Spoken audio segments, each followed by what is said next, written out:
ప్రతి రెవెన్యూ గ్రామానికి ఒక విలేజ్ లెవెల్ ఆఫీసర్ను నియమించే ఉద్దేశంతో తెలంగాణ రాష్ట్ర ప్రభుత్వం కలెక్టరేట్లకు సర్క్యులర్ జారీ చేయడం జరిగింది. వివిధ శాఖల్లో పనిచేస్తున్నటువంటి వీఆర్ఓ, వీఆర్ఏలకు ఈ అవకాశం కల్పించనున్నట్టు తెలపడం జరిగింది. ఆసక్తి ఉన్నటువంటి వారిని ఈ నెల 28వ తారీఖులోపు దరఖాస్తు సమర్పించాల్సిందిగా కోరారు.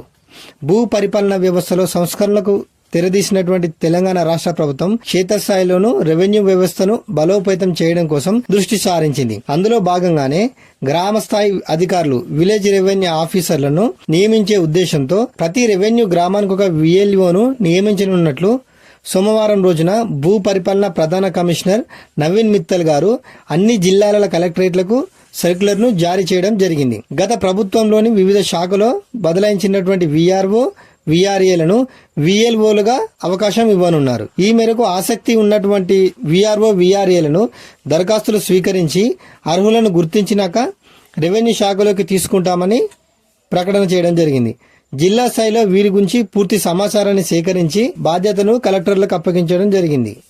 28వ తారీఖులోపు ఈ ప్రక్రియను పూర్తి చేసి అనంతరం విధానపరమైన నిర్ణయం తీసుకుంటుందని భూ పరిపాలన వ్యవస్థ కమిషనర్ నవీన్ మిత్తల్ గారు సర్క్యులర్ ద్వారా అన్ని జిల్లాల కలెక్టరేట్లకు పేర్కొన్నారు. తెలంగాణ రాష్ట్రంలో మొత్తం 10,954 రెవెన్యూ గ్రామాలున్నాయి.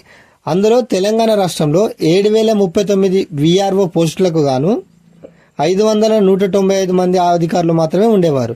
అలాగే 25,750 వీఆర్ఏ పోస్టులకు గాను 20,255 మంది పనిచేసేవారు.